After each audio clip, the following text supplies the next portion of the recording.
So hey anime fans. The series name is What If Naruto Got Harem with Teen Titians. So let's start the series. Come on, Night-chan. Don't be such a stick in the mud.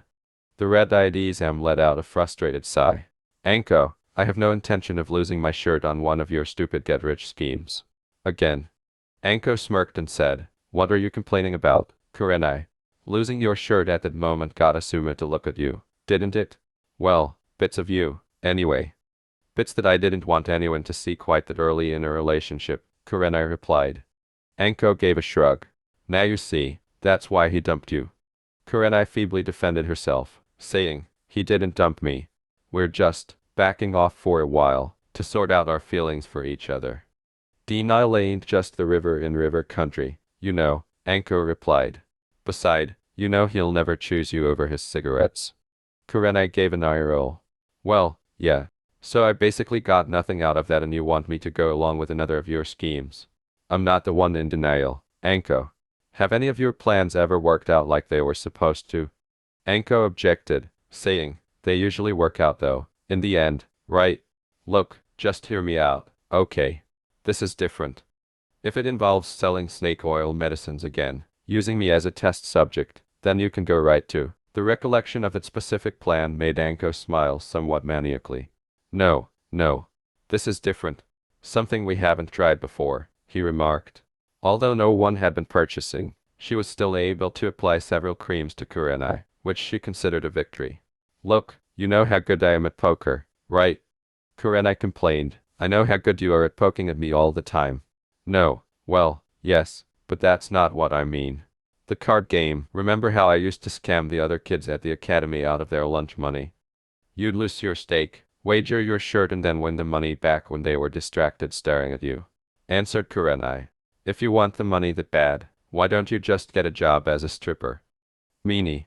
Look, there's a high-stakes poker game once a week down at the barbecue place, hosted by the Akamichi clan. Half the council attend and so does the headmaster. There's a minimum stake of 1,000,000 Ryu. 1,000,000? Cried Kurenai. You're nuts. I don't have 1,000,000 Ryu and if I did then I'd not wager it on your poker skills, Anko. Look, you've got 200,000 off the last mission, right? Replied Anko. Plus the 250 you set aside for a rainy day. And I've got 550,000 I haven't managed to squander yet. That's 1,000,000. We go in, stake that. If it all goes wrong then I bet my coat. Take the next pot for all I can while they're drooling and we quit. Give me one reason that I should go along with a crazy plan like that, Kurenai replied. Preferably a reason that won't leave us in the bad books of the wives of all the clan heads once they find out. After raising an eyebrow, Anko approached Kurenai and whispered in her ear. The Izam went cold. A trail of blood started to emerge from one nostril after a moment. Ha, Anko smirked.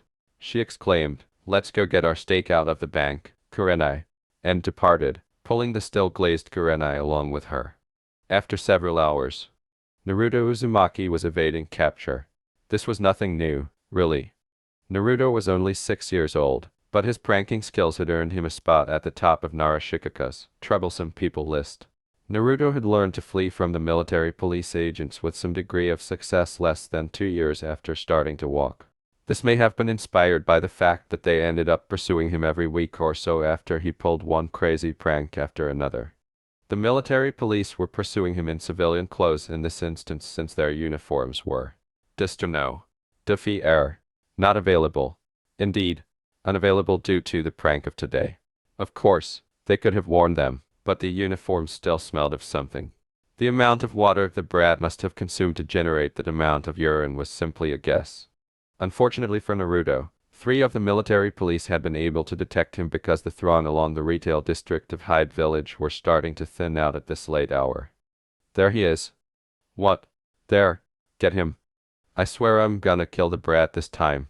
Foregoing subtlety in favor of righteous wrath, the 3 shinobi roared, get back here, as they charged down the street. They would need years to live down the rumors about the event and hours to clean their uniforms. For some reason, smaller clans, such as the Hyuga, seemed to enjoy verbally stabbing the powerful Uchiha clan whenever they had the chance. Naruto exclaimed, ah shit, and took off running as quickly as he could.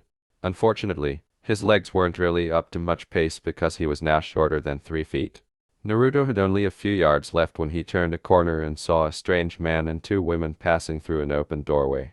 Naruto scurried between the two women as they entered, a split second after his assailants turned the corner. When the three Aiha police officers attempted to follow, the Anbu at the door questioned, "Where do you think you are going?" "Look, we're chasing the—" "Nope, private council meeting," the Anbu interrupted, without raising their gaze. The second Aiha objected, saying, "We're with the military police." The Anbu questioned, "Huh, so why no uniforms?" The three Aiha looked at each other. If they revealed the precise way the Kyobi brat had tricked them this time, Aiha Fugaku would not be pleased. "Look," denied. "Aiha Fugaku is in there, he's our clan head. We just need to tell him." In the immortal words of Senju Hashirama to his brother, "Unless it's about an imminent invasion by at least 100 S-class nin, the entire world declaring war on us or a rampaging Biju, forget it." The Anbu replied, "Private meeting. If you were really with the military police, you'd know that. Now go away or I'll hand you over to Ibiki to find out why you really want to sneak into a private council meeting." Inside, in order to view the youngster concealed beneath his robes, the headmaster turned around. It was a little challenging because Naruto continued to follow him around, staying behind the headmaster whether or not he could be seen from the door. Naturally, Naruto's stealth was unaffected by the door being closed, but the elderly man began to feel lightheaded after 3 full rotations. After almost running into Kuruma's head, he eventually said, "Naruto-kun, what are you doing here?" Was Naruto's halt. For whatever reason, the headmaster didn't always find the humor and or fairness of Naruto's antics to be very funny. Additionally, there was a group of other elderly guys, some of whom he identified as meanies and surpluses, who never understood the art of a good, much alone a respectable, practical joke. "Following you," he said with a sparkling tone. "What are you doing here?" Sarutobi let out an internal sigh. "It's a little late, Naruto. Shouldn't you go home before the carers at the orphanage start to worry about you?" Naruto blinked. "Oh, they never worry about me, Gigi. But what are you doing here?" Anko cried out from the table, "Yo, Headmaster Sama, are you gonna talk to your mascot all day or can we start the game?" "It's a game," exclaimed Naruto, astonished. "Gigi, I never knew you could play games too. You always said you were too busy," he said as he scurried to the table and stood on a chair to gaze at it before anyone knew to stop him. The grandfather of Akamichi Chusa purchased the large dining table, which was typically utilized for the restaurant patrons who arrived in big groups, especially for the weekly poker games that had been held here for nearly as long as Hyde Village had been a business. According to legend, the Shudame headmaster lost the position to Aiha Madara at the table, but he regained it that same evening. The following morning, while still intoxicated, he named his brother as his successor in place of Madara. Many people speculate that Madara fled the village for this reason. Naruto gazed at the piles of cards and poker chips piled up in front of Chusa, as well as the lengthy wooden board that was now covered in green cloth. "Wow! What sort of game is it?" "It's a game for grown-ups, Naruto-kun," the headmaster stated as he approached from behind. "And there are some very strict rules on who can play." "Aw," whimpered Naruto. "But it looks like lots of fun, Gigi. What do I have to do to play here?" "It's the money, brat," asked Anko. As each player paid up, Chusa exchanged their money for stacks of poker chips, saying, "You have to stump up at least million Ryu if you're gonna play this game." She was pointing to the strong box. "A million!" exclaimed Naruto. After that, he stopped, cocked his head, and glanced up at the headmaster. "Is that a lot?" Sarutobi gave the child a gentle grin. When Naruto was like this, he found it hard to believe that anyone could perceive him as anything other than a helpless child. "It really is, Naruto. Maybe one day, when you're older." After pouting and searching his pockets, Naruto produced a slightly damaged kid's purse that was clearly made to resemble a frog. In this instance, a rotund frog that bulges. Roll after roll of Ryu dropped onto the table as Naruto casually unlocked the purse. "I got lots of money in Gama-chan," he exclaimed, while triumphantly clutching the empty bag. "Is that enough?" Unlike many others like Choza and Unkai, Kurenai nearly choked when she noticed how much cash the child was holding. It wasn't $1 million, of course, but how could a 6-year-old own that much money? The headmaster swiftly counted the money by reaching down and rubbing his palm over it. It must be all of the allowances he has given Naruto throughout the years. Did the boy not spend any money? Perhaps he ought to check the boy's condition the following day. Chusa burst out laughing. He responded, "What the hell, fellows," and nodded to Inochi and Shikaku. "Why not let him play?" Naruto's eyes gleamed as he said, "You mean it? Really?" Chusa smiled toothily, "Sure." When he realized what was going on, he saw Iha Fugaku smile thinly and Hyuga Hayashi nod slightly in understanding. "It's your money, so I guess you can do what you want with it. Just come over here with it and I'll count you out some chips to play with."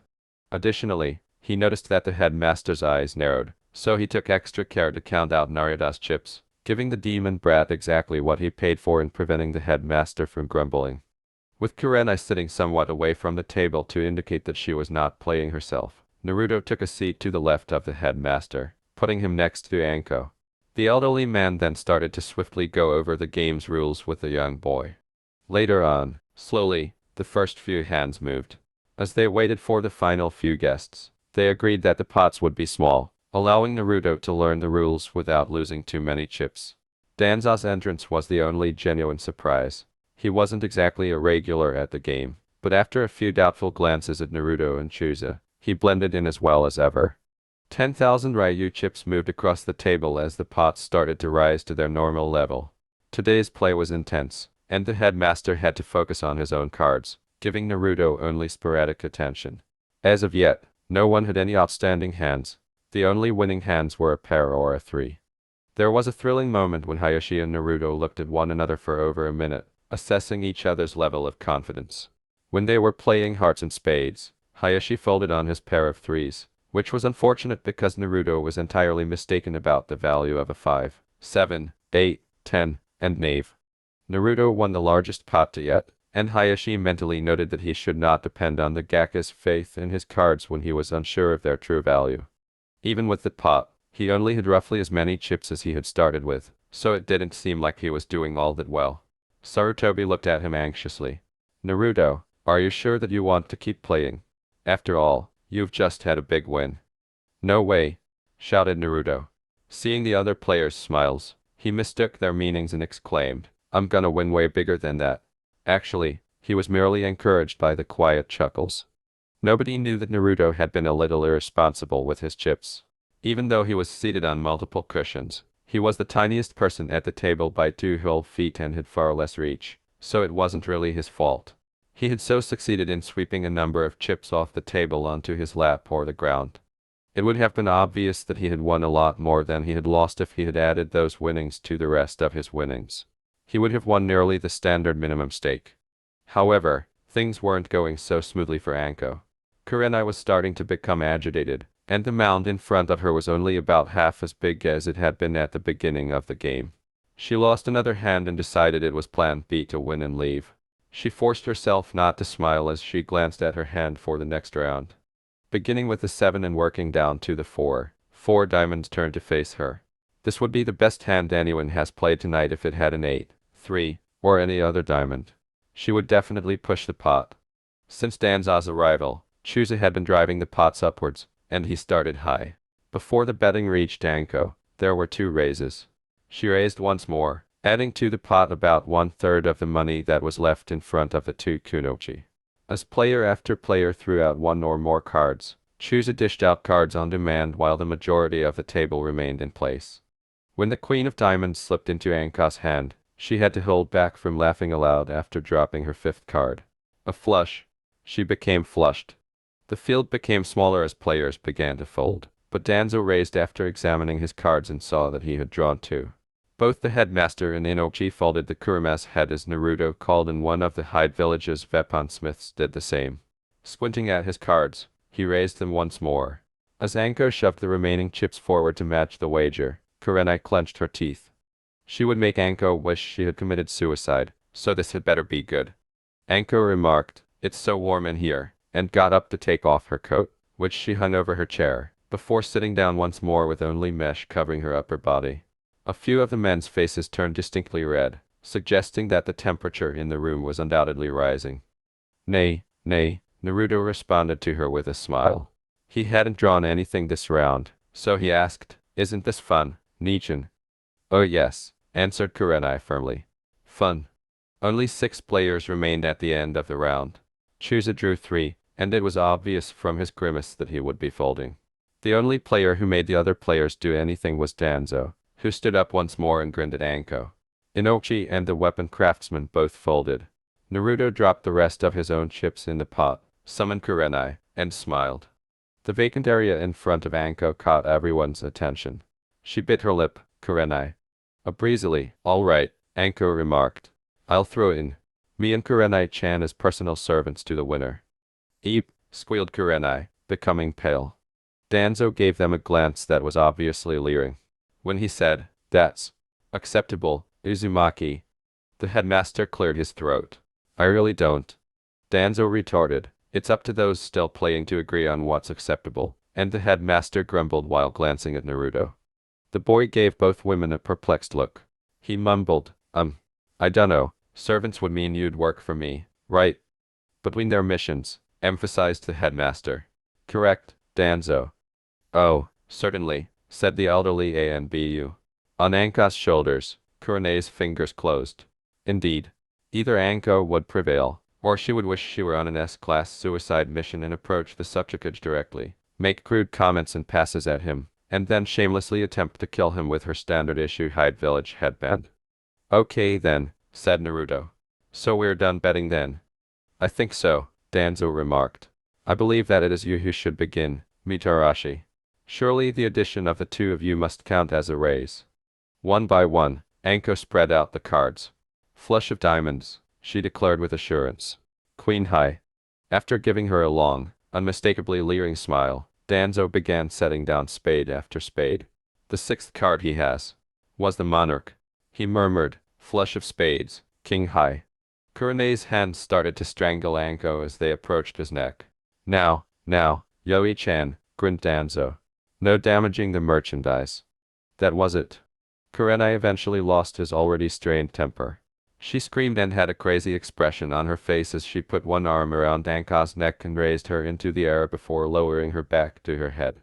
Before being driven headfirst into the ground, the struggling woman attempted to break the hold but was unable to gain purchase.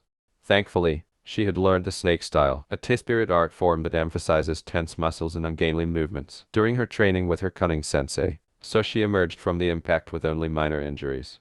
She threw herself away from her insane companion who was seeking revenge as soon as the grasp relaxed.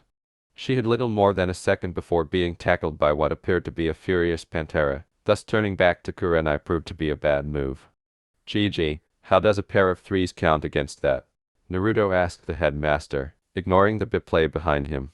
Sarutobi sadly remarked, "It doesn't beat it," attempting to ignore the catfight that was going on behind him as he witnessed the legacy of two young Kunoichi and his successor being cleared out.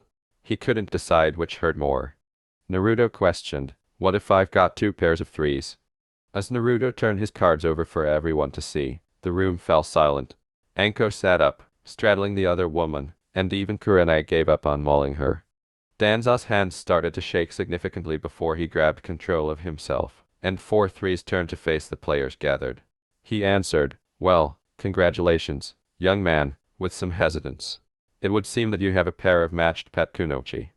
The suddenly sensible woman stood up and was shoved off her by Anko, who yelled, "Pets? That's not what I said." The headmaster concurred, saying, "Personal servants was the term. That alone denotes something akin to slaves, though without specifying any other terms. For as long as Naruto wants you, I suppose." "Don't worry, Nichan," Naruto comforted the Kurenai, who was shaking. "I'll look after you." Anko shrugged, and the jiggle that followed was watched by nearly 24 eyes. The headmaster fell to the ground, his nose virtually exploding with an S-rank nosebleed. "Fine, whatever, we're his slaves. I'll go pick up some chains and collars for us to wear later," he said. Kurenai reanimated and said, "Anko, you will not," as she grabbed her companion by the front of her, well, fishnets. With Naruto applauding on both sides of the catfight, Anko retaliated and the two quarreling kunoichi vanished beneath the table's edge once more. Before Chusa suggested a brief pause in play to acquire some refreshments and diffuse tensions, there were additional player casualties. Given the chaos, it was understandable why the headmaster was too preoccupied to see the Ino, Shiko, and Cho trio conversing in hushed tones. Or the head of Kurama began to appear shady. As the players sat down, Danzo said gently. I trust that the two of you have settled your differences. Anko drooled. Yeah, and placed a handful of chips on the table. No slave gear, just appropriate dress for servants who expect to be seen in public. Okay, Kurenai-chan. Kurenai inspected what Anko had picked up and said, right, in a preoccupied manner. Where did you get those chips from, Anko? They were on the floor. Guess I must have dropped them when I took my coat off. Naruto blinked. He pointed to his own stack of chips and remarked, oh, you dropped some too, Anko Nichan. I found all these under my chair. When Inuzuka saw the stack, which was obviously the biggest at the table, he let out a choking cry. Wait, Inochi cut in. Anko, you can't keep playing now. Anko gazed at him. What the fuck are you talking about, you turd? We're not broke yet. Danzo cleared his throat. He was interrupted by a bark from under the table, and Tsume had to stop Kurumaru from stealing from the elderly ANBU for even bringing up the idea. Inochi is right. House rules say that only one member of any clan can play at a given time, to prevent abuse of authority. Obvious military ranks don't count for that, otherwise the headmaster could bet any of us, or Fugaku could use Tsume. But you're the dem. Chusa quickly changed his statement after noticing the expression in the headmaster's eye. Now that you are the Gakka's toys, for you to play could give him an advantage since you are honor-bound to do whatever he tells you. That's bullshit. Anko said angrily as she stood up to pound the table with her hands. You think? Sarutobi cleared his throat. Anko, please. They do have a point, and those really are the house rules. If it weren't, don't you think Tobirama-sama or my son Asuma would play as well? Perhaps the two of you would like to take seats behind Naruto-kun. And could one of you get him a glass of milk to drink? Don't look at me like that, Naruto. You're too young for anything alcoholic. Anko murmured, geez, didn't think I'd be giving milk to a brat anytime soon, and got up to go get milk for her new master in the kitchen. Of course, Danzo uttered with ease. If his expression when he looked at Kurenai was meant to be endearing, it failed because Naruto was the only one who didn't recognize it as a leer, and he might have if he hadn't been wondering why the amusing bandaged man believed that he would bet away his new Nichins. That raises the question of whether it would be possible for us to win back Kurenai and Anka's freedom. Kurenai snorted and asked, freedom? She concluded by saying, I'm sure that's what you were thinking of. Look all you want, but all you'll see is this. Before leaving to search the kitchen for the reason behind Anko and the milk for Naruto-sama. In order to remind Danzo of what he had missed, the Izam made it a point to roll her hips as she walked. The men at the table watched this gesture with curiosity and, in some cases, annoyance, which increased as the bandage dress dropped farther. The headmaster tried valiantly to stop the bleeding by saying, I think that Anko and Kurenai's situation with regard to Naruto is, a personal one. With a cup of rice wine in hand, Hayashi remarked, perhaps more like a clan one, since he is technically the head of the Uzumaki clan, as he is the son of Kushina, is he not? The headmaster muttered, yes, that seems reasonable, Hayashi, with little attention. Elsewhere, Anko laughed and said, hey, Kurenai. You're not mad, are you? Her friend sarcastically asked, mad? Now why would I be mad at you? You only sold us into slavery. Yeah, well, dismissed Anko. At least it's just the Gaki. How much trouble will he be? He's only 6 or something. Not like that old fossil, Danzo. Or Chusa, that guy was definitely giving us the eye. Looked like he wanted to eat us up. And you know what they say about the Akamichi. Although, unaware of her friend's thoughtful demeanor, Kurenai snorted and poured the milk into the glass she had discovered. Anko, that cannibalism rumor is just that. A rumor. But I guess you're right. Short of Headmaster Sama, the kid's about the best one that could have won us. Seems like just another little boy, other than his resident. Yeah, Anko said with a half-heated shrug as she considered what she had imagined and whether she was correct. Like he's the only one with some damn seal on him. Let's just make sure that he doesn't lose. We could still wind up with one of the old goats if he does. She spoke up, shaking it off. If she wanted confirmation, she had to stay with him. Kurenai said, and I suppose that you have a master plan for that. As Anka's palm cupped one of her buttocks, she said, ignoring how well the last one wore eep. Anko. The shorter woman pressed on her as she spun around and found herself stuck against the refrigerator. Taking the glass from her friend, Anko chirped, trust in my feminine wiles, and carried it out of the kitchen for their master. The game began after the two kunoichi returned, and Kurenai appeared rather taken aback by something, more so than by the result of the previous hand. Play was conservative after the last hand's thrill. The stakes were tiny enough that they didn't significantly reduce the amount of chips in front of Naruto, even if he was losing a bit more than he won.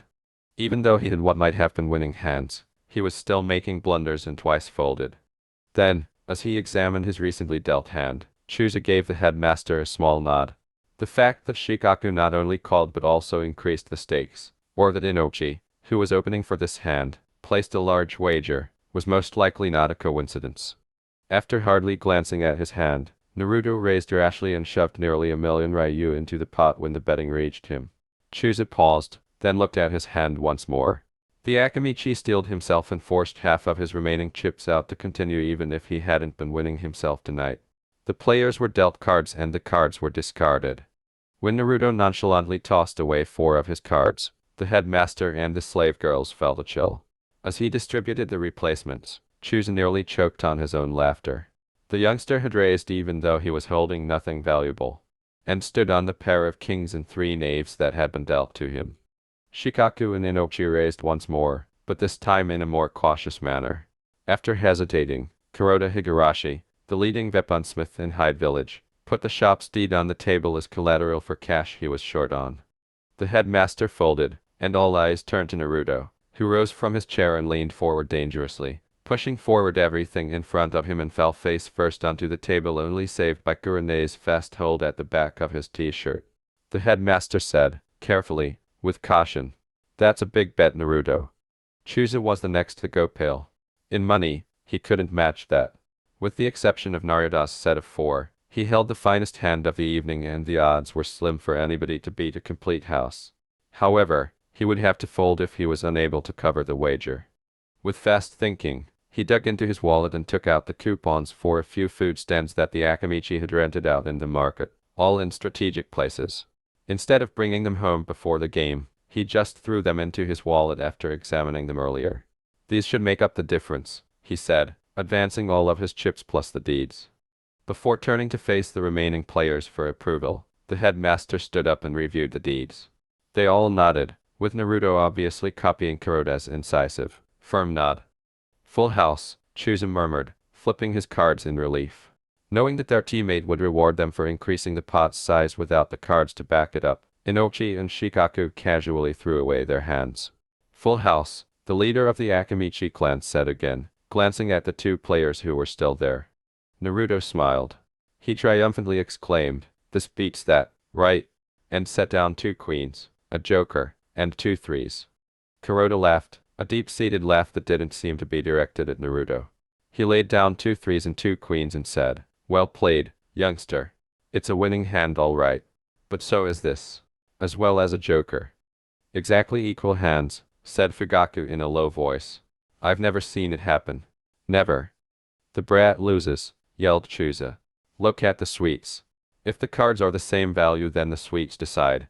As he sipped his sake, Kuroda snorted. "Don't split hairs," he said to Naruto. "Call it even," and then he stretched out to split the pot, giving Naruto the remaining chips and Chusa's deeds while keeping the deed to his own shop. The headmaster grinned. This time, Naruto had gained more than cash and property. He had gained the respect of a fellow human being. However, the stakes kept rising, and the game could continue for a very long time. Naruto gazed at the rolled-up deeds and questioned, "Huh, what are these?" "Title the properties," declared Kurenai. As she looked over the papers, she scowled and said, "Whoever owns these papers owns the building or land that they describe. So that means that as long as you have them, you own 17 spaces in Hyde Village Market. Whoever runs the stalls in those spaces has to pay you for permission to have their stall there." Naruto's gaze expanded. "Wow. Could I give one to old man Toichi? He's always saying he wished he could move Ichirikas to the market and sell ramen to the people there. He'd be so happy if he could do that." Kurenai gave a shrug. "Maybe. It depends on the exact agreement that you have with the stalls that are there.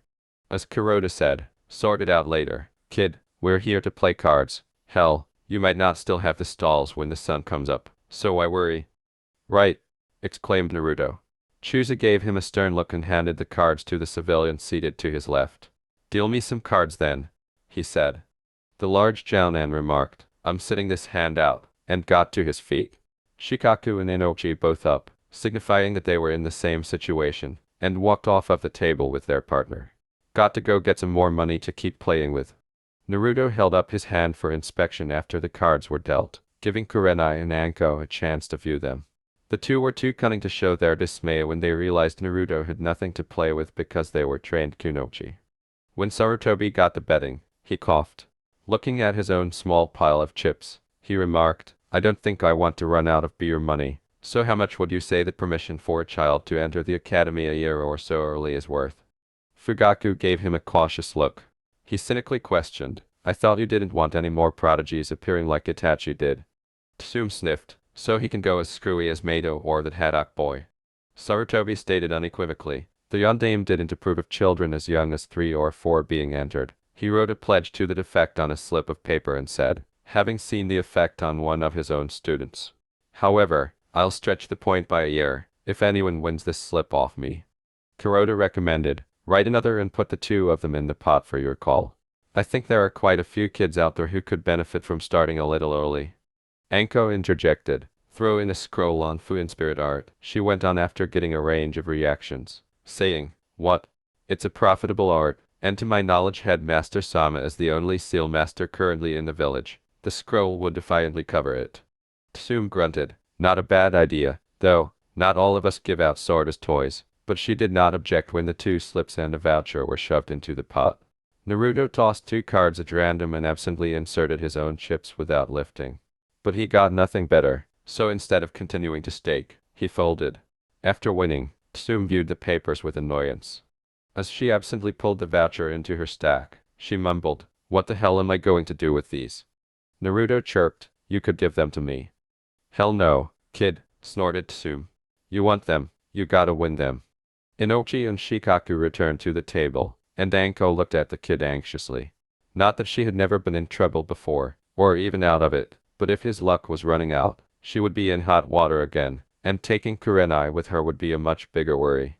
For some reason, she didn't think he would stop betting because he wasn't winning. Inochi said, we've put some property up against an advance from the bank, while he piled chips in front of him. We'll buy them back with the chips before we cash up whatever's left. All right. Choose has put our names and the value in chips down. No problem, Kuroda said with a grimace. I'll go bank this then, he continued, displaying the deed to his shop. As the headmaster said, I think I'd better get out of the game. The luck's just against me tonight. I'll mind the bank for Chusa, so he can concentrate on his game. Kurenai stepped aside to make room for the headmaster as he passed them, bumping into Anko, who leaned closer and started muttering a scheme to prevent Naruto from using up all of his chips in the event that he went on a losing streak. When she noticed that some of the male players were staring at her with fascination, she decided to just murmur, play along with this, and then start nuzzling Kurenai's ear. Kurenai's cry turned into a quiet whimper as she attempted to object, saying, Anko. Naruto partially turned and said, are you okay, Nichan? Kurenai managed to say, we're fine, while putting one arm around Anko's hips to keep her close. You enjoy the game? Naruto plopped down on the cushions and said, right, I'm gonna win everything. Normally, the other players would have laughed at such statement, but the majority of the men were too preoccupied with adjusting their pants to respond. The next hand, in which Tsume bet one of the slips, went to the headmaster's former comrade Koharu, who looked at it, shook her head, and dropped it into her winnings thus far. Needless to say, they were having trouble concentrating on the game. Declaring with confidence, I'm gonna win the next one, Naruto gestured for Chusa to deal. Perhaps because Anko was nuzzling the corner of Kurenai's jaw, the deal was clumsy, and as Danzo dumped his cards face up and clutched at his heavily bleeding nose, Tsume laughed aloud. Without even trying to pick up the few chips that were left for him, the rude commander strode out of the room. Tsume watched as Naruto won the hand with a pair of tens after placing a wager on the final permission slip. She remarked, I really don't advise you to use that, while he gleefully gripped the slip of paper. Ninja who start early tend to go a bit crazy. I'd never let my kids start the academy before they were 8. Naruto said, I'm a bit crazy already. One of the Anbu-sens told me so last time they found me putting glue on the doorsteps of the police building. Fugaku yelled, averting his gaze from Anko and Kurenai. That was you.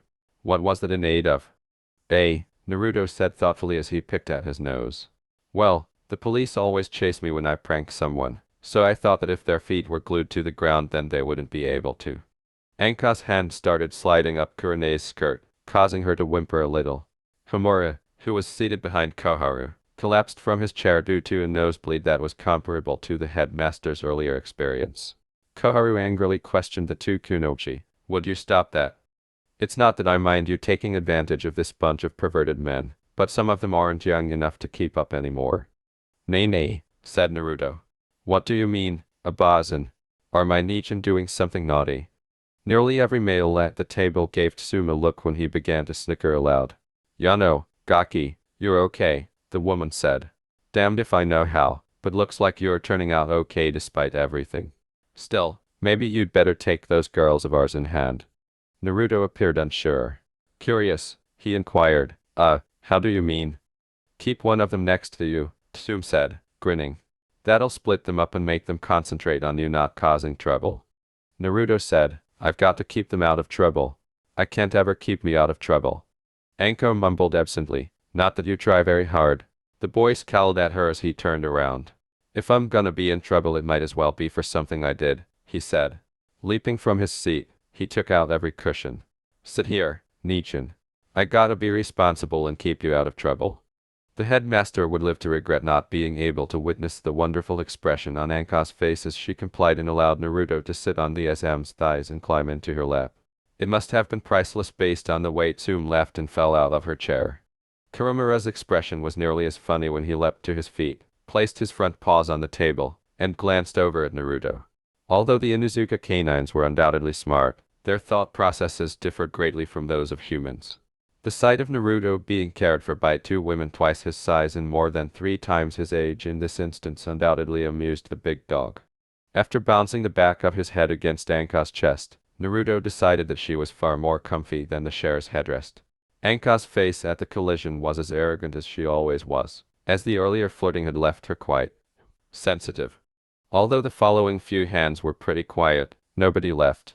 The game had a certain energy, and it was obvious that the stakes will eventually be higher.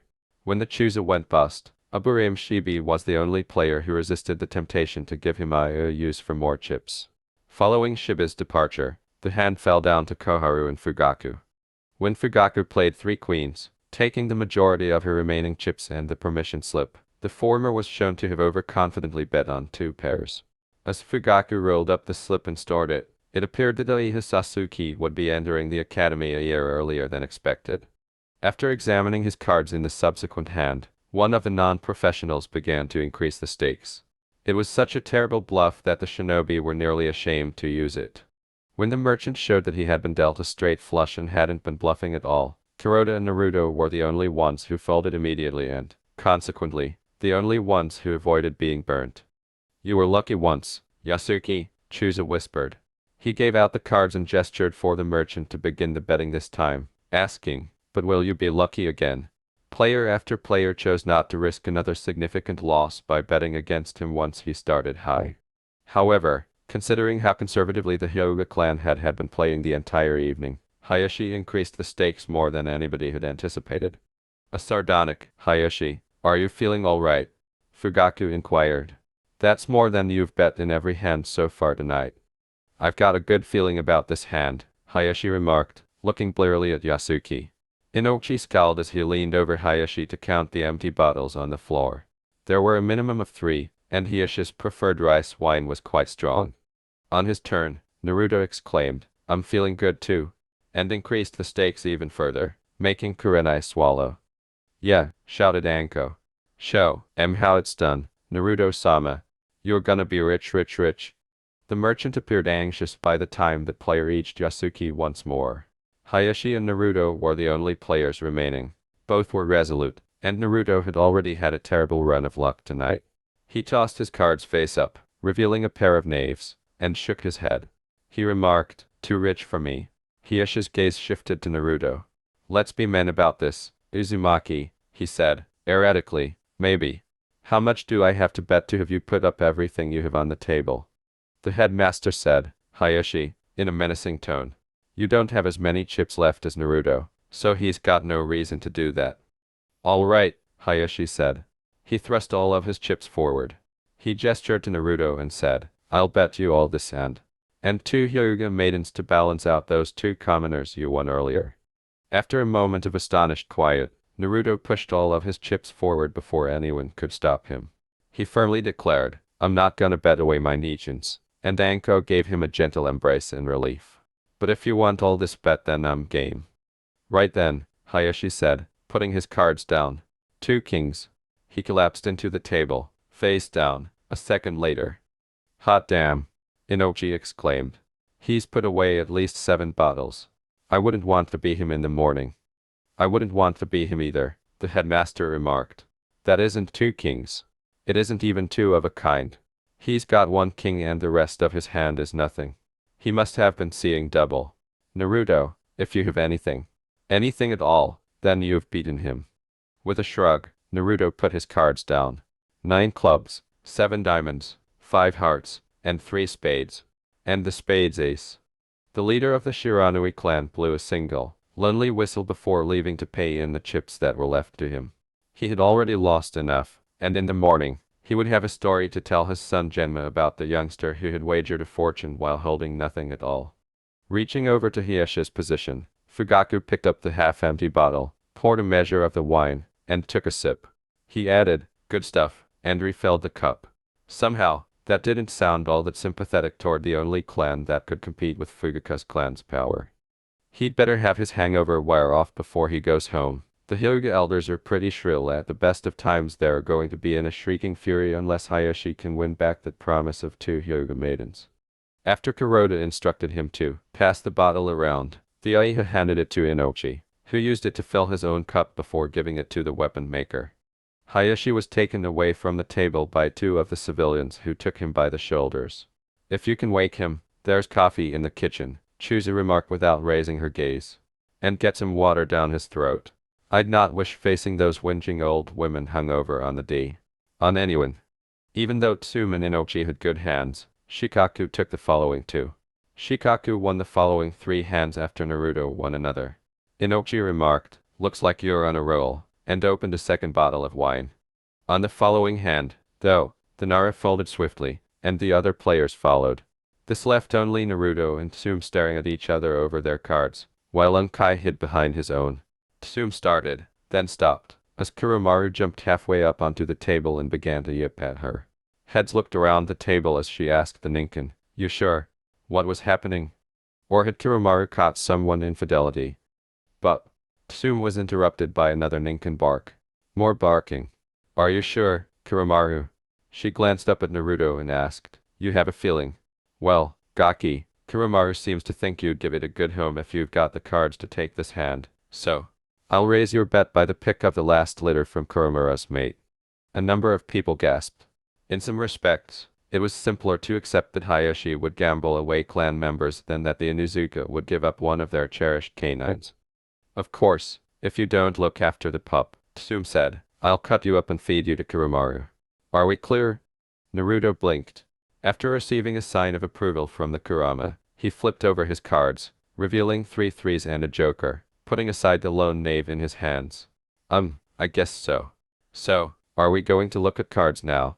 He asked. That's 4 of a kind, isn't it, Nichin? Damn right, answered Anko. What you got, Tsume, Kurama? With a moan, the Jounan tossed her cards to the ground. She remarked, full house, but Unkai only laid down a 3 of a kind. She stood up and went to the kitchen.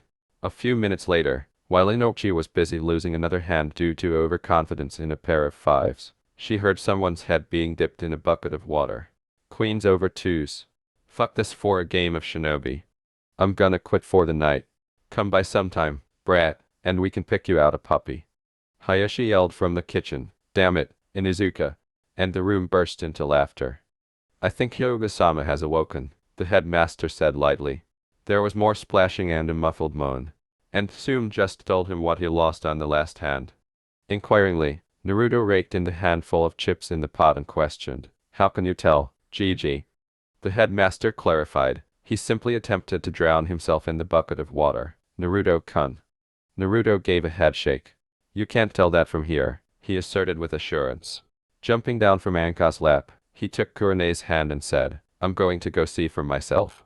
He flung back over his shoulder at Anko, who was staring at the pile of chips at her disposal with a little maniacal expression on her face. Come on, Nichan. You play for me, he said. After a minute, Naruto's voice came from the kitchen. How can he breathe when his face is covered in water like that? He can't, said Kurene. The faint cheer from the table was all due to Anko losing another hand and had nothing to do with what she had said. Shouldn't we do something? Winsome stated, he's a grown man. If he wants to kill himself, it's up to him. As Naruto stepped in to rescue the insane man's life, there was a loud clatter, a splash, and then Hiashi's yelling. Naruto said, Ha, now you don't just owe me 2 maidens. Loudly. You owe me your life as well.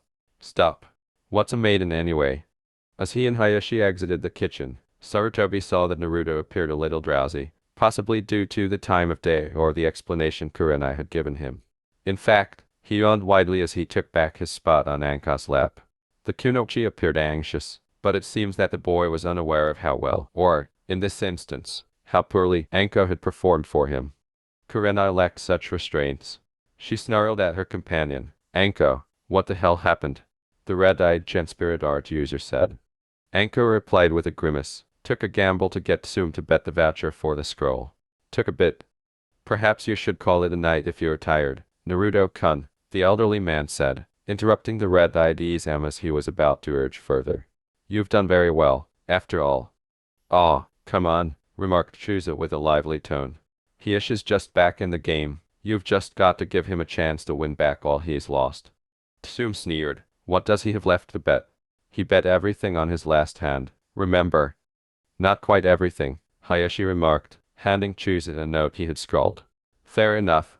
Presenting Hiashi with multiple stacks of chips, the Akamichi read the note with a great deal of care before putting it away in the sturdy box.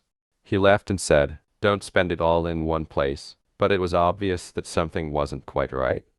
I'll just play one more hand, GG, Naruto said. I gotta give them a chance. But only one. As Chusa gave out the cards, the headmaster shrugged and looked on without comment. It was evident to a skilled observer that many players recognized potential in their hands. With the characteristic Aiha sneer on his face, Fugaku placed the opening wager and pushed out a large quantity of chips. It was clear that this hand would be very active. The betting began around the table, with most players raising and no one folding.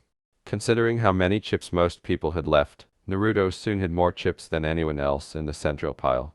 A pair of knaves was really discarded by Naruto, and several of the more sober players shuddered as Chusa threw out more cards to those who requested them. Threw away a pair. The merchant to his left followed Fugaku as he increased the stakes. Shikaku let go of his hand and shook his head. The game restarted after Hiashi added more of his chips. The numbers weren't low enough to stop the game, yet it was obvious that there weren't enough chips for everyone to continue playing. His hand was eyed by Inochi. He added, I'll throw in my Ika collection, realizing he was running low on chips. All the special collector's editions in full color. Kuroda whispered, You must have quite a hand. After looking over his own cards, he tallied his chips and said, Okay then, that's good with me. I think I'll keep a few chips back for the next time around, remarked the man. He pushed forward as many chips as Inochi had, along with a note verifying the promise of weapons, and there were nods from everyone at the table. I'll throw in a full field kit of my best sword, shuriken, and senbon. Is that good with you lot? He said. The other players noticed Naruto grinning widely as he moved forward enough chips to stay in without raising his head. Maybe Naruto wasn't feeling as secure today because he had been raising more often than not. The headmaster whispered to Kurenai, if Naruto wins them, make sure he doesn't cut himself while playing with the sword. Kurenai muttered, I'm more concerned about Anko playing with them. Before beginning the next round of betting, Fugaku drained the cup of wine next to him because no one wanted any more cards. His words were heavy. Since we're all being so creative with our bets, he continued, I'll wager my heir Sasuke and Itachi. One trader remarked, I assumed that Itachi was the oldest one. Isn't he the heir? Kuroda remarked, perhaps Itachi is a girl after all. I always thought he was a bit too bishinin. Anko remarked slyly, wouldn't that make him? Her a trap. Maybe Naruto-sama's gonna win another maid. Nah, a trap's the other way around, like if you were secretly a man, Tsume said to the younger man. Fugaku struck the table with his fist. He said, "He's my boy," somewhat loudly. "It's my youngest that's a girl." In the classic Halsensh, Hayashi said, "Why you can't bet your sons? 'Cause they're not property like your wife and daughters." "Oh, that is so getting back to your wives," Tsume snorted, observing the guys at the table nod gravely. Kurenai, Anko, and a few other players of the more equitable and lethal sex were also paying attention. Back against Anko's chest, Naruto cuddled. Nichan. Why are girls property and boys aren't? I never heard anything about that." Kurenai declared, "It's a bunch of chauvinistic rubbish. They figure that they're big macho men and that women can't get along without them, but it's them who can't cook or clean for themselves." The words, "Why you say all that?" Hayashi said. "But how many headmasters were women, eh? Gotcha there, haven't I, lil lady?" "That's stupid," declared Naruto. "My Nichins are much better than this chauvinist guy. They can kick his butt." Kurenai exclaimed, "Aw," and dropped down to give him a hug, sandwiching Naruto's head between Anka's and her breasts. Suddenly, Sarutobi wanted to sit down, maybe even take a cold shower. An icy shower. Prior to him, he lay out on the floor for a brief siesta after a gush of blood emerged from his already wounded nose. "All right," Fugaku exclaimed. "If I can't bet my son, then I'll bet my wife. Is that okay with you, Hayashi?" "Oi, Fugaku," snorted Tsume. "You really don't want to do that?" Fugaku interrupted Tsume's warning with an angry, "I bloody well do." It was unfortunate because the reminder that Aiha Mikoto had served as Kushina Uzumaki's Anbu bodyguard prior to becoming his wife and was one of the best sword masters in Hyde Village, capable of turning a man who wasn't strictly speaking into a man with a single cut, might have made him more cautious. Since it was obvious that Tsume was siding with the brat and attempting to undermine his confidence, he didn't bother to inspect his cards. "In fact, I'll raise the stakes higher. I'll bet the secret." Chusa collapsed from his seat. He stumbled to his feet and said, "The secret? Why you mean that secret? The one that secret?" Fugaku gave a nod. "Betting Sasuke-ku-chan, Mikoto-san, and the secret is enough, Fugaku," Chusa murmured, reaching out with shaky hands and pushing the chips back to the guy. "No one could raise to match your bet if you put cash in as well." Everyone at the table, with the exception of Naruto, nodded. What's the secret that you're talking about?" inquired the man. "Is it a good secret? What is it?" Chusa took a seat, looked at his cards, and assessed their odds. The Akamichi sighed respectfully. Well, he realized that it made no difference what his cards were. It's a great secret. The true power behind the Aiha clan. He had to take the chance if he had any hope of winning the secret. Somberly, Inochi concurred. Many have killed to try to possess it, and many more died getting a taste. Hayashi paused. In order to determine if he could afford to continue playing, he painstakingly counted out his chips and remarked, "The Uksha has ... accepts ... no ... for each." It didn't appear promising. They say it has even brought each and every headmaster to their knees at one point or another. It is the sweetness of pure power, intoxicating in its full effect. Truly the secret is the ultimate prize. Chusa went on. Naruto cried, "Wow." Despite the fact that exhaustion was now beginning to set in. "I've got to win that. It'll help me become the best headmaster ever." "I don't have enough chips," Hayashi declared, raising his gaze from the table. "I'll bet something else." Aha. Uzuzumaki Naruto. "If you promise me that you will bet the promise of 2 Hyuga maidens and your Nichins, a promise between men, then I shall. I shall bet the Hyuga mansion and 2 more Hyuga maidens." Naruto drowsily nodded. "Okay. It's a promise." Hayashi insisted. "Okay, someone get me a piece of paper." Tsume obeyed and watched as Hayashi struggled with brush and ink before signing a document that didn't look anything like the Hyuga's meticulous handwriting. He moved the Hyuga mansion title and the chips to the center of the table. Unable to come up with anything else to bet on, 2 merchants left. A third offered the victor and his family a package vacation that included lodging, meals, and transportation to the southern Fire Country beaches. Inochi took a look at his own cards. There was nothing left for him to wager on. However, his hand wasn't too awful, because it was the secret. "I'll bet my daughter," he declared without thinking. She was so precious, his tiny princess. However, she would realize that it was the secret. When he took it home, He could practically see her delighted face. And access to the Yamanaka archives was an afterthought that he included. Looking at Kuroda, the other players attempted to ignore Inochi's inebriated laughter. That's a good idea, he said with a keen intelligence. I'll bet my daughter as well. On top of an apprenticeship to anyone you select. The sober ones could still hear the faint undertone of sick interest in Sume's voice as she snorted. How much have you two had to drink? Lots and lots, insisted the weapon craftsman with pride. Yamanaka Inochi was snoring with his ponytail bobbing and face down on the table. We can hold our liquor, can't we, Inashi? Inashi? He asked. Chusa said cautiously, are his cards face up or face down? Inochi would have left the game if he had been face up. And that would be unwise, to put it mildly, following his most recent wager. Face down, Kuroda stated, taking a moment to look at the other man. Chusa, that's all right then, said. We can wake him in a minute. Well, brat, it's your turn to bet. Naruto yawned and nodded. I'm betting what I promised, like I promised, he stated. They're betting a girl each, so that's fair, isn't it? When Chusa realized that Naruto would not have to stake any more of his chips after accepting the girls as bets, his face flushed. Sulkily, fine then, he said. He added, I'll bet all this then, and thrust all of his leftover chips forward. Anko noted, I don't think that's quite enough, as she examined the quantity of chips. Come on, with all the bets being made, you don't really think that Inochi's little girl is only worth that pittance? Chusa declared without hesitation, I'll throw in an annual feast, prepared by my entire clan, for the winner and his family. All the dango and ramen they can eat. Deal, yelled Naruto and Anko together. Fugaku nodded as the final merchant pushed his own chips and an IOU for a whole wardrobe for the winner's entire household. He uttered the words, I don't think we want to have more betting, possessively. So let's just see who's got the best cards, shall we? For the first time that evening, Ankai said, actually it's mine. The Kurama had been moving his chips silently the entire night.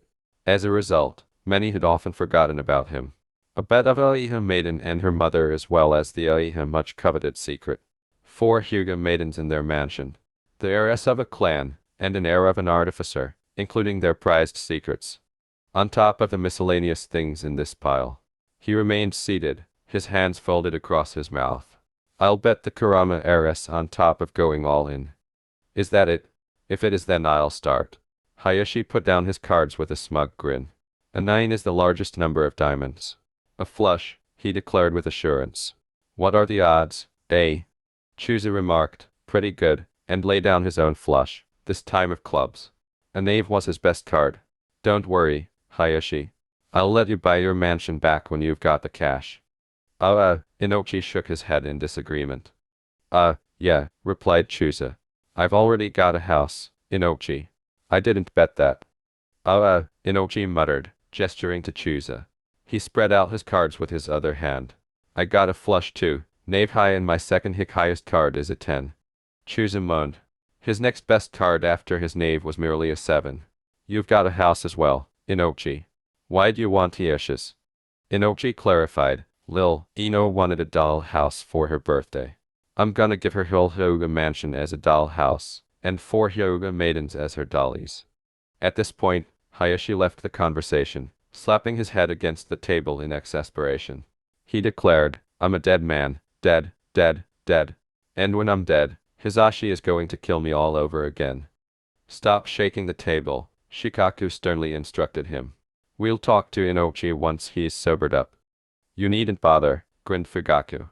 He laid down a knave of hearts and a 10 of diamonds and explained, you see, I've got a knave and a 10 as well.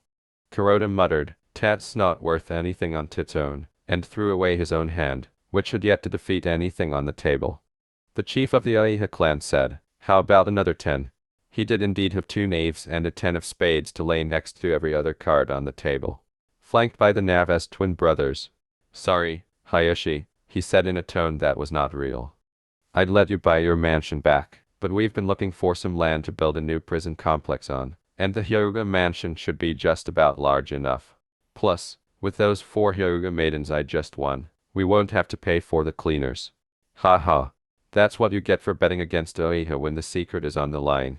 I couldn't lose. Condensingly, Ankai questioned, really?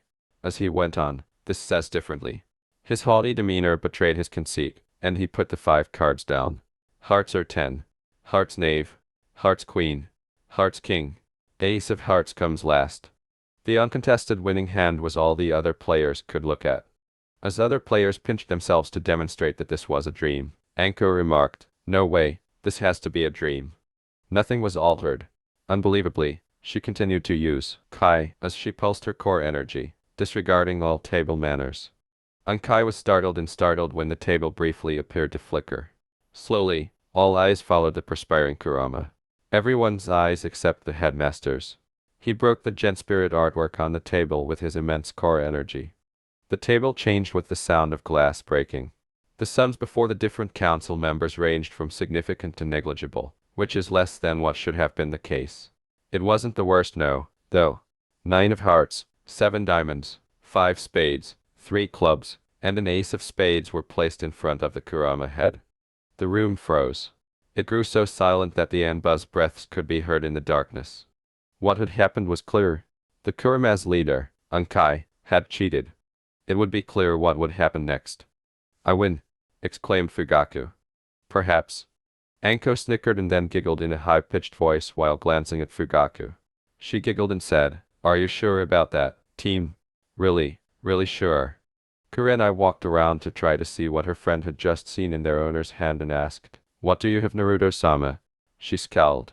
"Is it better than a full house?" Naruto gave a shrug. His words were, "I forget," he said. "Hey, team," to Fugaku. He placed 5 cards on the table and asked, "What's best? Your full house or this?" 5 cards that were previously shown in a Gen Spirit artwork just minutes ago. Hearts are 10. Hearts knave.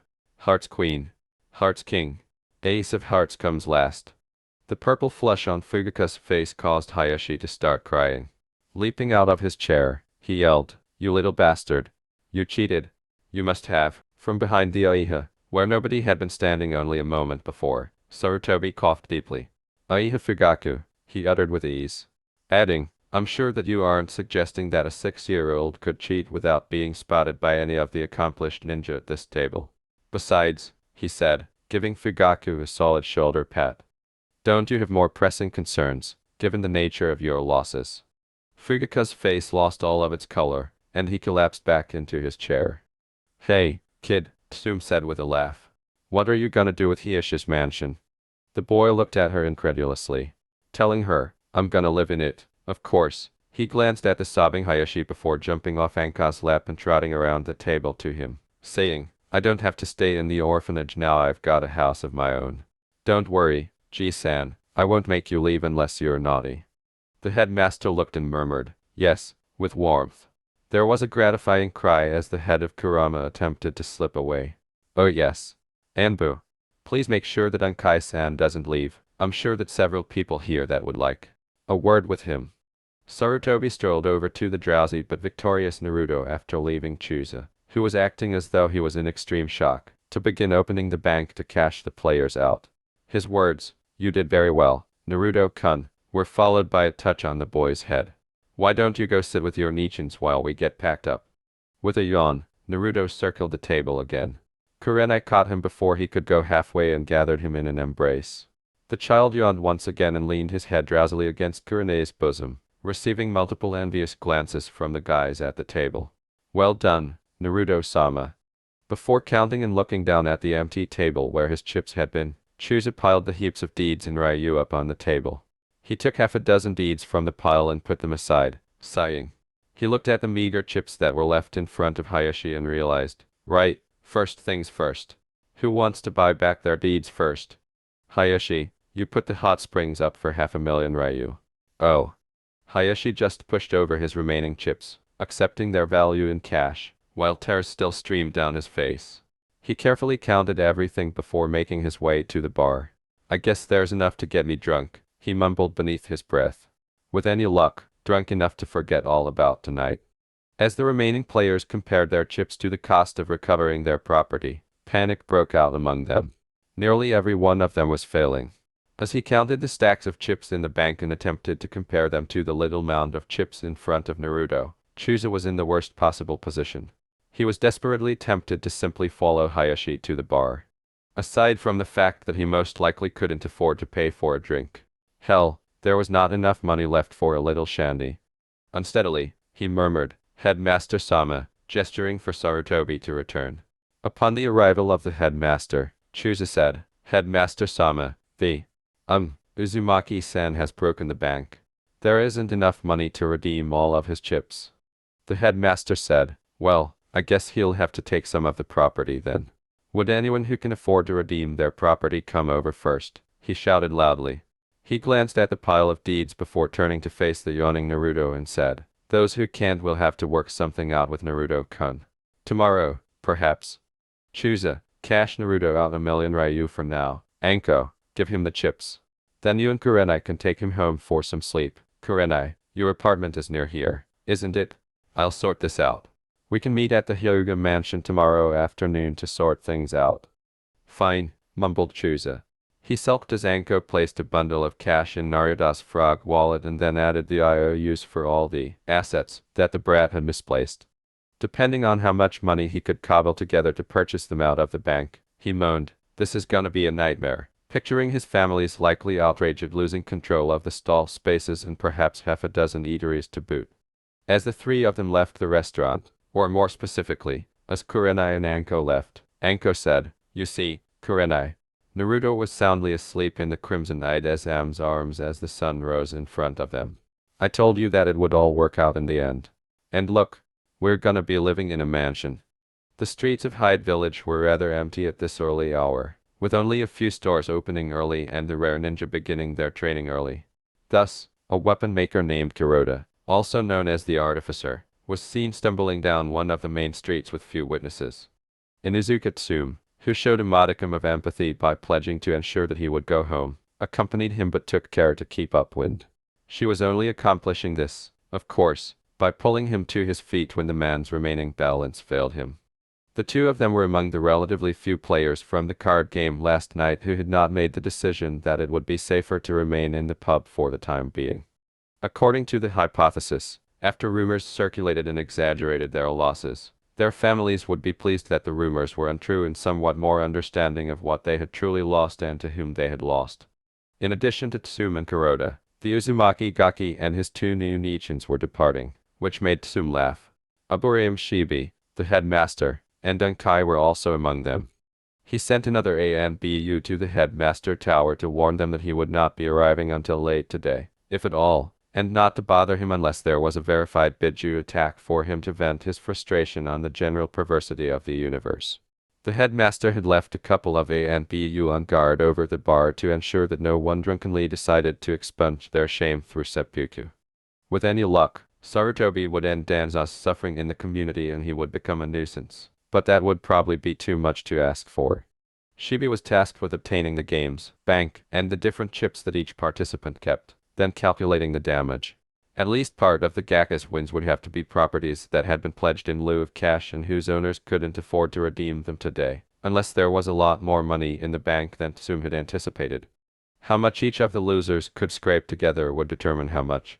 Concerning Ankai, after his conversations with several players he had cheated on, she was very certain he was currently meeting with Ibiki. Because of the man's delusions, she had far more money than she had anticipated. She had a good feeling that players like her were appreciative of Anka's incredulity. Tsume wasn't in a bad place. Years of playing against the other members of the Hyde Village Council had taught her that she should never wager more than she was willing to lose, even if she had lost a good deal of money. Kuromaru had persuaded her to wager one of his puppies, which was somewhat painful, but she would have to let it go unless the Uzumaki Gaki made a mistake. However, she doubted that Kuromaru's mate would. In fact, Kuroda was in a similar situation. When he calmed down, he would be able to redeem his shop from the bank because, unlike Tsume, he had been able to keep roughly even financially. What he had lost, of course, was a young girl, with her hair in two asymmetrical buns, exclaimed, "Daddy," as she sprinted out of the storefront in the direction of Kuroda. She put her arms around his legs in a possessive manner, which regrettably caused him to lose his equilibrium once more. "What happened? I woke up and you weren't here," she said. "Daddy." Tsume's words, "Don't sweat it, kid," came as the girl grabbed Kuroda beneath her armpits. "He's just been up too late so he's real sleepy." Show me where he sleeps and I can put him there. After hesitating and glancing up at the ferocious-looking Kunoichi, the child nodded. Okay, she said. We can put him here. Behind the weapon racks in the shop was another room that opened onto a rear yard. It had an anvil and furnace, as well as all the other equipment needed to make high-quality ninja weapons. Tsum was led by Tenten, the girl, to spread Kuroda out on a couch near the fireplace. She clarified, Daddy naps here sometimes, and the stairs are too narrow to carry him up. Is he going to be all right? Tsum remarked, I'm sure he'll be fine. He's just tired and once he wakes up he'll be thirsty. Make sure you wake him before noon though. He's got to meet the headmaster this afternoon. Okay. Why died? Tenten asked. Really? I met him last week. He was really nice. But Daddy's a very heavy sleeper. I don't know if I can wake him. Trust me, Tsum smirked. She placed one of the smaller hammers on the anvil after picking it up. You just keep hitting the anvil with this hammer and I'm sure it'll wake him right up. Tenten's expression was guileless as she closely examined the anvil and hammer to make sure she understood what she was being told. Tsume's smirk at the prospect of Kuroda's probable response to being roused in such a manner, as well as the news he would have for tiny Tenten, escaped her notice. Elsewhere, according to Mitarashi Anko, there was only one way to wake up that was worthwhile, and it was extremely uncommon for her to find someone who would wake her up the way she preferred, shivering and moaning. As the sun rose this afternoon, she was able to transition directly from a dream about kurenai, slave costumes, chocolate chip cookies, and a man who must have had a horse and a dog at some point in his past to a waking state of shuddering as someone touched her tender spots in a very pleasing way. Anko didn't jump to full attention as she would have in the field because it seemed safe and familiar wherever it was. Instead, as she attempted to recall what had transpired the previous evening, she gradually compiled her impressions, creating a picture of her circumstances. It had involved booze, but not a lot, based on the slight headache. It was Kurenai's bedroom, I see. Perhaps she had finally gotten what she wanted with the helpless little Kurenai-chan. If so, she would seek to develop this emotion as a habit. She turned her head and saw Kurenai's face, framed by the white of a pillowcase and her raven black hair, looking slightly flushed. Oh good, she thought, lowering one arm to gently stroke the head against her chest. Kurenai-chan is here. Whose head is on Kurenai's boobs, as hers is over there? A trio. She's not as kinky as Kurenai-chan, though. Memories flashed back to her as she looked down and saw a head of short, spiky blonde hair. Oh. Shit. She groaned sheepishly. If the headmaster believed she was abusing her new master, he would have her head. Kurenai whispered, Anko. What are you doing? As she smelled and discovered the predicted scent, Anko muttered, both our heads, not responding to her friend's direct query. She carefully moved a pillow to rest beneath Naruto's head instead of her breast and untangled herself from the possessive arm he had flung across her. She scampered out of bed, ran to Kurenai, and started dragging her pal away from Naruto. Kurenai's friend was excited since Naruto's knee had somehow gotten between her legs. Damn, kid. Master. You're going to be a real menace to society in a couple of years. Though with what you won. Maybe not. Anko looked around when Kurenai and Naruto parted ways. She had previously caught a peek of Kurenai's bedroom through windows or if Kurenai had left the door open. Naturally, she had visited the room a few times while Kurenai was out in search of material for blackmail. The skirt hanging over the door handle was the only item that appeared completely out of place, and it was quickly collected and put back on because there was no use in making things worse by flashing the child. No, she should grow used to flashing her lord. Furthermore, how horrible could it be? She had previously had a master. Naruto couldn't possibly be as terrible as Orochimaru, and having someone else to whom she could defer important decisions gave her a sensual sense of freedom. Yes, continue to see the bright side. Thoughts that would put heads on chopping blocks are far away, particularly considering Orochimaru's reputation toward kids. Let's avoid going there, yes. Furthermore, Anko was aware that Kurenai had consented to wearing servant outfits. To get a tailor to work, she would only need to persuade Naruto-sama. Anko laughed. Yes, it was going to be a lot of fun. Joyful thoughts, joyful thoughts. Mumble. Gigi. Grunt. We. Having. Fish ramen today. Smells fresh. When Kurenai heard Naruto babbling in his sleep, she sat up abruptly, her dress falling off one shoulder, and Anko collapsed with laughter. Naruto slid over and bumped into Kurene's hip, saying, Anko, what are you doing? I had the strangest dream. Anko, it was a dream, wasn't it? You didn't lose me in a game of poker and then molest me in front of half the council, did you? There is some completely innocent reason that there is a 6-year-old in my bed, and that there are wet patches on my sheets. Anko answered, no. Yes. Yes. Sorta. Completely innocent and you weren't complaining last night. No, I suppose I didn't, acknowledged the other Izam. But I was drunk. Anko grinned and said, and still not complaining, very much not complaining. Alongside the headmaster, it wasn't as if the wives and older children of the players didn't understand what it meant when they weren't home by the morning after the game. Some of them were still drinking like teenagers.